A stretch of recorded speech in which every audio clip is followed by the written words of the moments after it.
ஒரு ஊரில் ஒரு அப்பாவும் மகளும் இருந்தாங்களாம். அந்த பொண்ணுக்கு அவங்க அம்மா இறந்து போயிட்டாங்களாம்.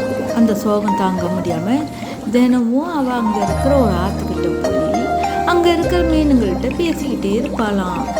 ஒரு நாள் ரொம்ப சோகமாக இருந்து அழுந்துக்கிட்டு இருக்கிறப்ப ஒரு ஆண் குரல் கேட்டுச்சான், "அழுவாத பெண்ணே, நான் இருக்கிறேன் உனக்கு, நீ ஏன் அழுவுறேன்னு."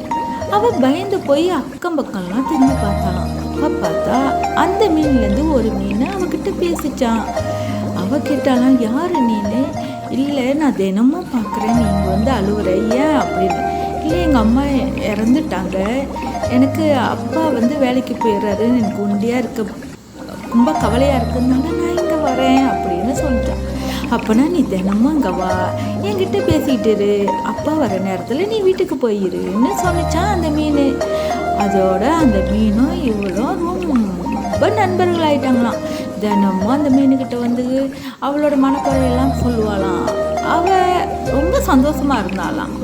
ஒரு நாள் அந்த ஆற்று பக்கம் போனவங்க, "இந்த ஆற்றுல நிறைய மீன் இருக்குது, நாளைக்கு வலை போட்டு இது எல்லாத்தையும் பிடிச்சிட்டு போயிடணும்னு பேசிக்கிட்டாங்களாம்."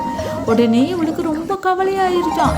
"ஐயோ, என்னடா இது, நமக்குன்னு இருக்கிறது இந்த மீன் ஒண்டி தானே நம்மக்கிட்ட பேசிக்கிட்டு இருக்குன்னு" சொல்லிட்டு அந்த மீனுக்கிட்ட சொன்னாலாம், "நான் என்ன செய்கிறேன், எங்கள் வீட்டு கிணத்துல கொண்டு போய் உன்னை போட்டுறேன், நீ ஒவ்வொரு நாள் இரவும் என்னை வந்து ஆஹா அப்படின்னு சொல்லி கூப்பிடு, நான் வந்து பேசுகிறேன், அதுக்கிடையில் நீ பேசிடாத, எங்கள் அப்பாவுக்கு தெரிஞ்சால் அப்புறம் என்ன ஆகும் தெரியாதுன்னு" சொன்னாலாம்.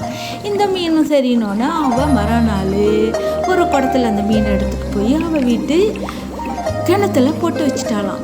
அன்னைக்கு இரவு ராத்திரி 12 ஆச்சு. அவள் வந்து எட்டி பார்த்தாலாம். அந்த கிணத்துல மீன் இல்லையா, ஒரு அழகான வாலிபன் இருந்தானா. இவன் பயந்து போயிட்டாலாம். பயந்து போயிட்டு, "ஐயோ" அப்படின்னோடனே, "பயப்படாத, என்னை மேலே ஏற்றி விடுன்னு சொன்னாராம் அவர். மேலே ஏற்றி விட்டோன்னே அவர் என்ன சொன்னாருன்னு நான் அடுத்த பாகத்தில் சொல்கிறேன். இந்த கதை பிடிச்சிருந்தா ஷேர் பண்ணுங்கள், லைக் பண்ணுங்கள்.